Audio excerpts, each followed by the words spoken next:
Well, welcome back to the channel. Thank you so much for clicking on today's video.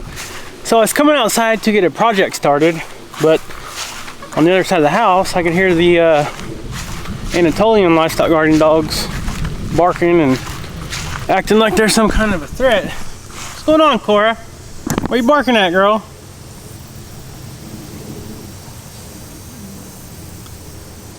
Mr. Leesky's right there behind that tree. I don't know what they're barking at.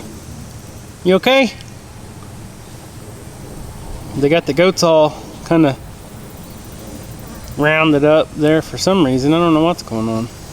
I don't see anything or hear nothing. Alright, you let me know if you have any problems, okay?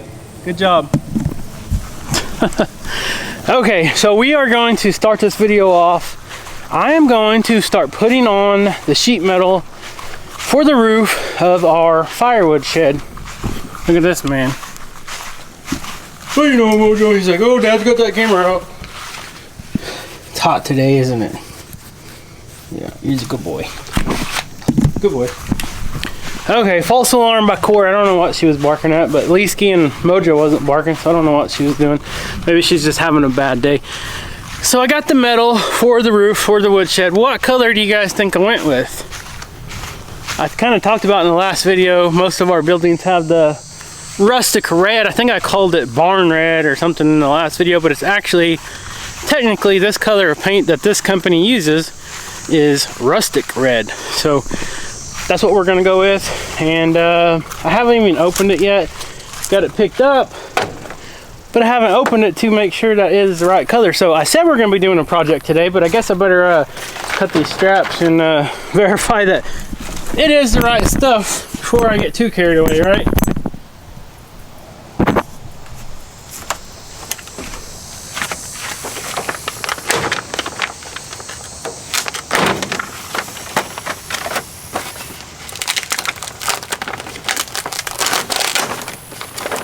Looks good.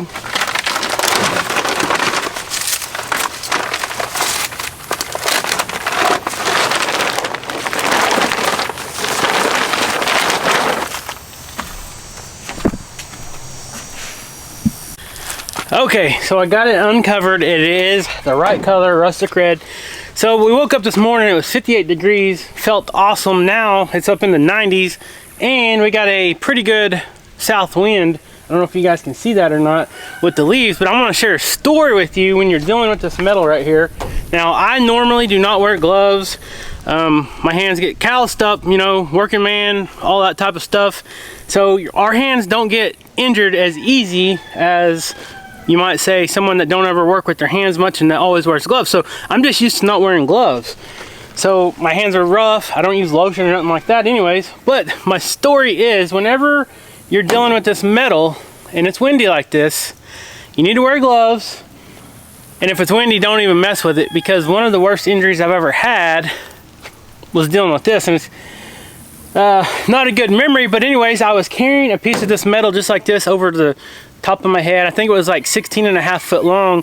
We were building a back porch on the old double wide trailer that we had here behind our house. And I remember carrying it to go put it up on top of the framing, and the wind had picked up. And it was a nice day, kind of like earlier today. Had the windows open in the house. Rachel was in the house cooking or something. Anyways, wind picked up, grabbed that piece of metal, and it just slid it right out of my hand. It was all I could do to grip it, and it cut one of my fingers all the way to the bone, and blood was pumping, and it didn't feel good. I think I yelled a little bit because Rachel come running out. So moral of the story is, learn from your lessons. Just like I told you guys a couple videos back, don't try to take shortcuts and do it the fast way. Take your time, do it right, do it safe, and you'll be much happier in the end. So that's what I'm gonna do today. I'm gonna get some gloves before I start messing with this, because I am working on this by myself today. Even though it's not that high off the ground, this stuff's like a parachute. When the wind catches it, until you actually get it fastened down, this stuff will go flying. So it's very dangerous. So I'm gonna get some gloves. I got my tool belt on. Here is the fasteners we are going to be using. These are the rustic red colors. They are a sheet metal to wood screw, so it's got a little bit on there that kind of cuts into the metal, and then it's got the threads that goes into the 2x4s or the wood. So got that loaded, and got my Milwaukee impact drill. I'm gonna get up there and get busy.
Okay, fast forward several hours later, and I'm back out here and the roof is completely on. I am done.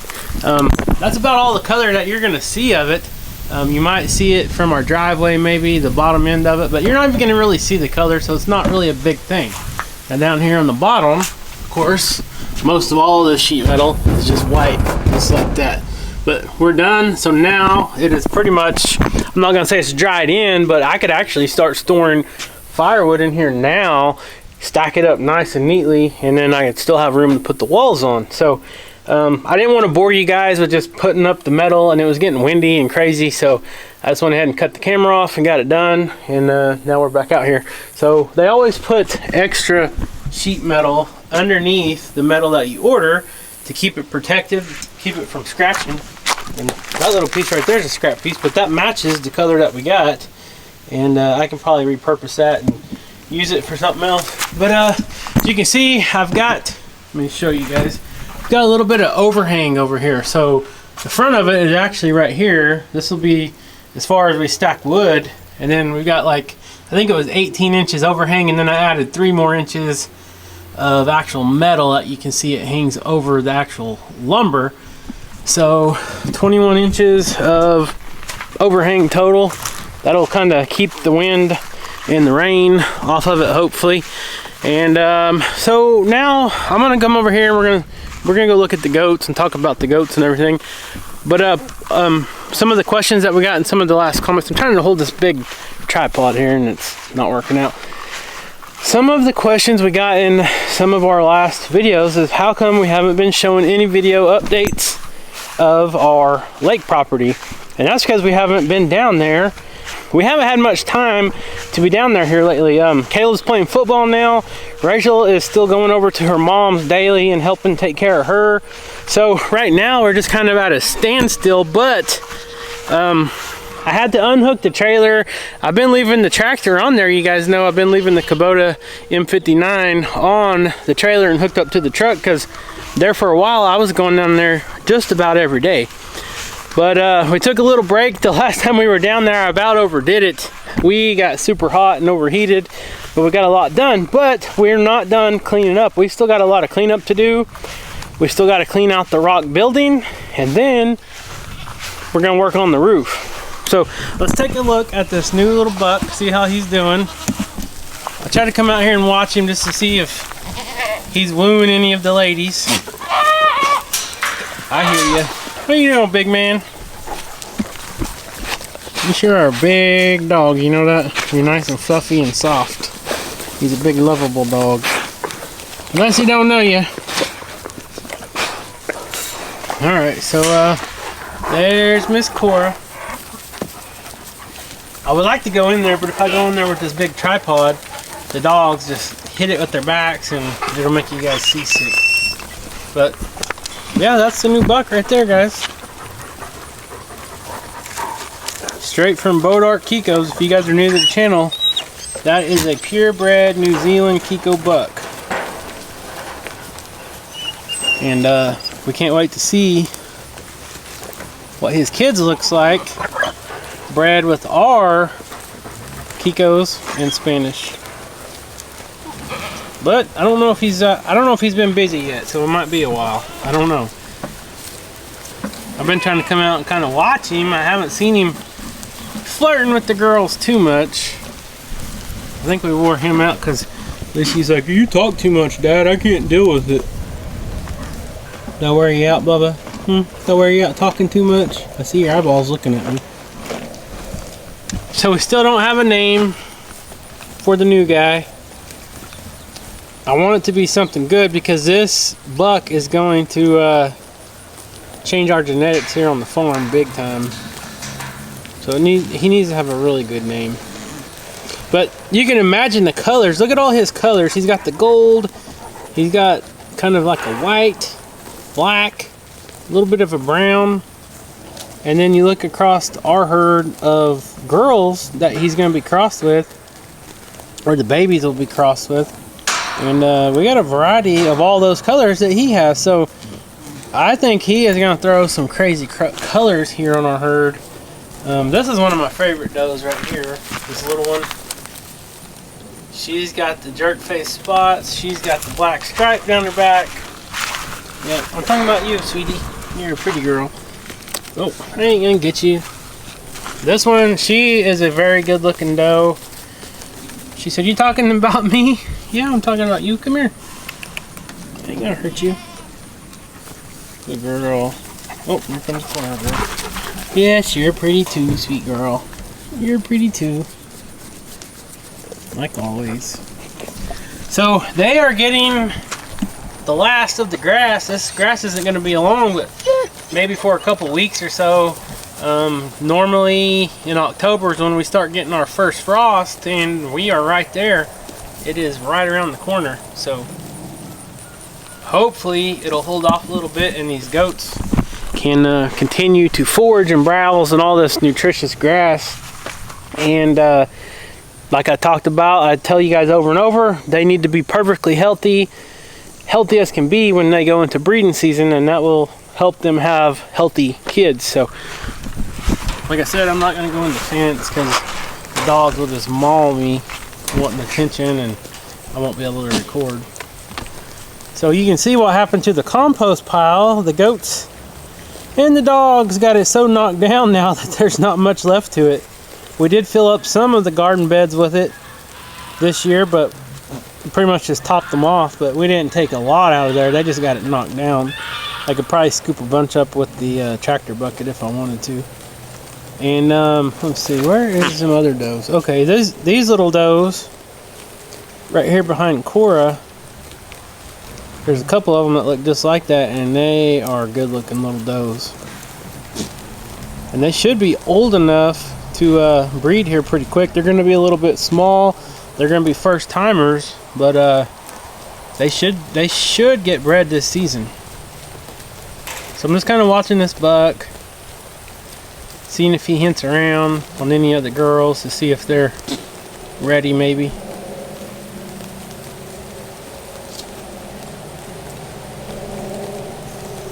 He's acting like a buck. She's wagging his tail in his face. What's that mean?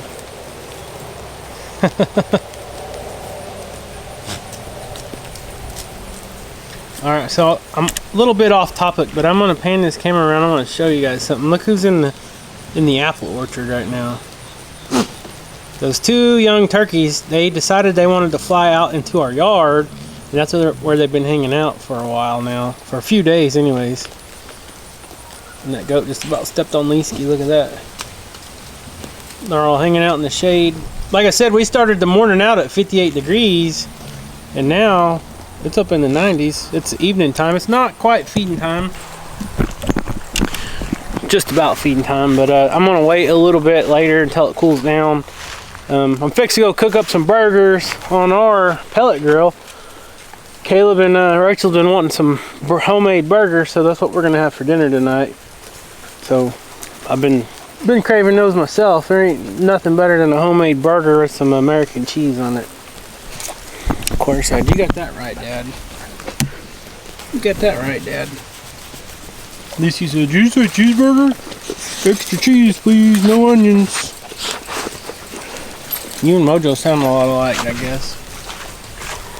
Alright, so I'm trying to think of any other questions that I could answer. Now he's over there flirting with Tawny. I think these girls are close. If it ain't time, they're going to be real close, I think. Oh yeah, he's making that buck face now. Let's see if I can get a good picture of him. He's saying, "Oh, I'm a big buck. I'm the alpha buck of this herd." He's checking out all the women tonight. He's just going from one to another. I don't know if he's just checking to see if they're ready or if they're putting off a scent.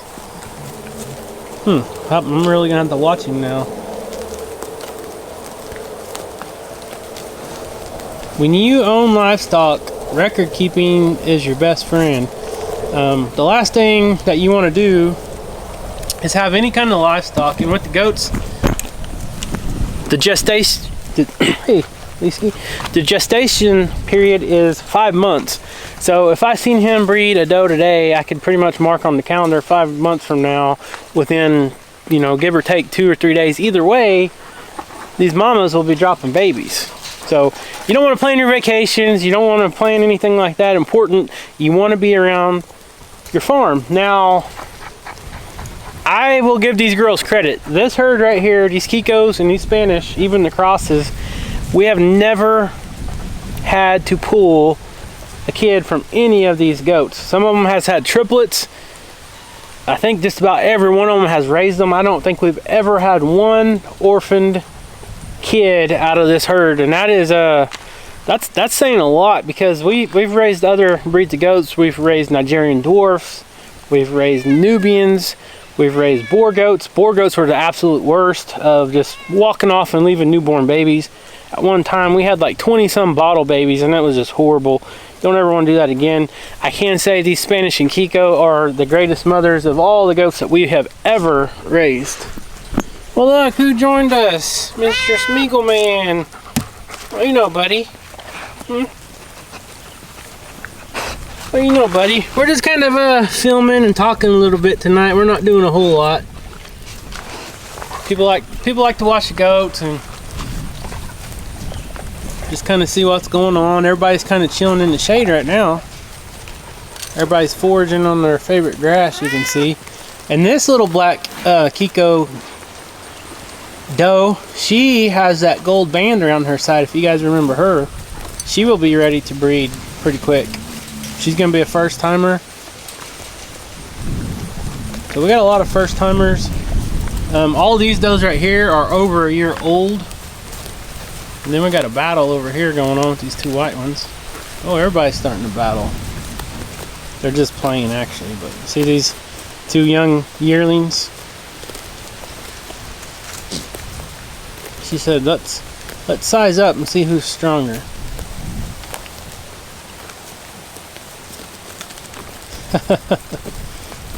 Oh. Big Nanny came through and said, "You guys cut it out. Quit playing around." Well, I don't see him hot and heavy on no girls, but it wouldn't surprise me if we don't have kids 5 months from now, because I'm telling you, in my experience with sheep and these goats, most of the time you can walk out here and, you know, sit here and watch them for a while. You'll never see anything happen, but 5 months from now you're gonna have babies on the ground. It's the weirdest thing. I don't know if they wait till night. I don't know if they wait till nobody's around, if they're just very polite and secretive. I don't know, but it's very rare that you actually see these goats breed. I just had the wind blow some dust in my eye. So, I don't know. I'm just kind of standing out here watching. And of course we got old Grandma Tawny. She's still a good looking goat. She's getting up there in years. And if you guys have been watching this for a while, you remember the goat that I was coming out here and I was just talking on camera, kind of like what I'm doing now, but I had a cup of coffee and I sat down in the barn on one of our little doghouse things that we have for the babies to hide in. And her twin sister, one sock, came up to me and started just sucking the coffee out of my coffee cup. And that was pretty interesting. I didn't know goats liked coffee, but then Rachel said, did you not know that goats were the ones that actually discovered coffee like back in the day? And sure enough, you guys can Google it. I don't remember what the story is 100%, but if you Google it, there was whoever found coffee or something discovered it with their goats somehow, somewhere. I don't remember the story, but look it up for yourself. It's pretty interesting. Alright, so I guess that's all that's going on. So the bees are super busy.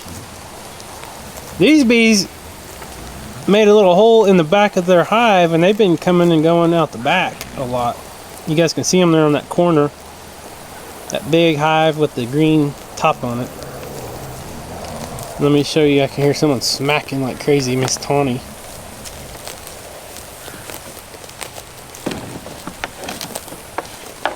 So that's a good sign that she still has a lot of good teeth. You can see how she's going to town. Just ripping up that grass as she's going. She's still a healthy goat. She's old, but she's healthy. She's been one of the best ones that we've ever raised. They're all just going to town. I'm kind of painting around. Just a lazy evening here at Hidden Heights Farm.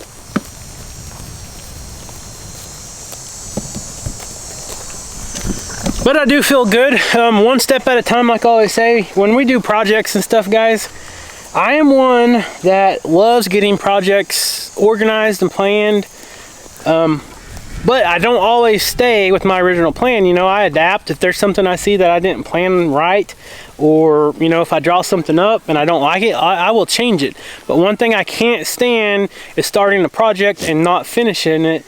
And that's where I'm at now with this woodshed. Is I'm waiting on that the lumber that I ordered from the sawmill. It's going to be green lumber, so that means it's not going to be kiln dried or anything, because I'm using 1-inch thick oak.